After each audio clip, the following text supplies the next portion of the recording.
और अब एक खास बात, देश सहित पूरा विश्व नोवेल कोरोना वायरस रूपी महामारी से जूझ रहा है। कई शहरी क्षेत्रों में धारा 144 लगा दिया गया है। ऐसे में आरजे रमझाजर भी आपसे अपील करता है, बिना कारण घरों से ना निकलें, समय समय पर हाथ अपना साबुन से जरूर धोएं और बेवजह फैल रही अफवाहों से दूरी बनाए रखें। यकीन माने, भारत सरकार सहित शासन प्रशासन इस महामारी को जड़ से उखाड़ने में जल्द ही कामयाबी पालेगी।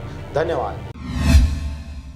पथरिया में रहने वाले परिहार परिवार के छोटे छोटे बच्चों ने प्रधानमंत्री सहायता कोष में पीड़ित कोरोना क्षेत्र के लिए 1915 रुपए की राशि अपने गुल्लक तोड़कर सहायता की है। 3 अप्रैल 2020 को नगर पंचायत पथरिया के राघवेंद्र परिहार के पुत्र सर्व परिहार उम्र 8 वर्ष एवं पुत्री सारिका परिहार उम्र 4 वर्ष शांतिनगर पथरिया के रहने वाले हैं, जो कोरोना ग्रस्त पीड़ित लोगों के लिए अपने गुल्लक में जमा किए 1915 रुपए को पथरिया थाना में जाकर प्रभारी सुरेंद्र मिश्रा के माध्यम से कोरोना पीड़ितों के सहायता हेतु प्रधानमंत्री सहायता कोष में दी। इस प्रकार से छोटे छोटे बच्चों को प्रधानमंत्री सहायता कोष में छोटे छोटे रकम, कई ऐसे बच्चे हैं जो अपनी गुल्लक को तोड़कर कोरोना ग्रस्त क्षेत्र के लिए सहायता प्रदान कर रहे हैं। इन छोटे छोटे बच्चों की काफी अच्छी पहल है और हम सबको ऐसे बच्चों के ऊपर गर्व करना चाहिए। तो देश के बारे में इतनी अच्छी पहल इतनी कम उम्र में दे रहे हैं, जो काफी सराहनीय है। और छोटे छोटे बच्चों ने यह भी कहा है कि मीडिया के माध्यम से इस खबर को ज्यादा से ज्यादा फैलाएं, ताकि देखने वाले और भी बच्चों के ऊपर इस प्रकार की सराहनीय पहल उत्पन्न हो और ऐसी स्थिति में कुछ सहायता करने की उनके मन में भी उत्साह पैदा हो। बहुत दिन से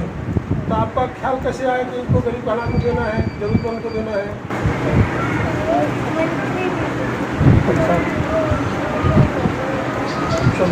ये बच्चों का बहुत अच्छा विचार है।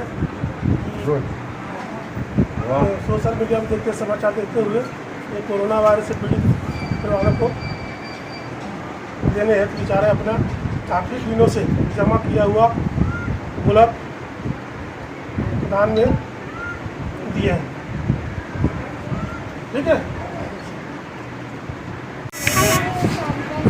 पथरिया से मनहर बंजारे की रिपोर्ट, आरजे रमझाजर।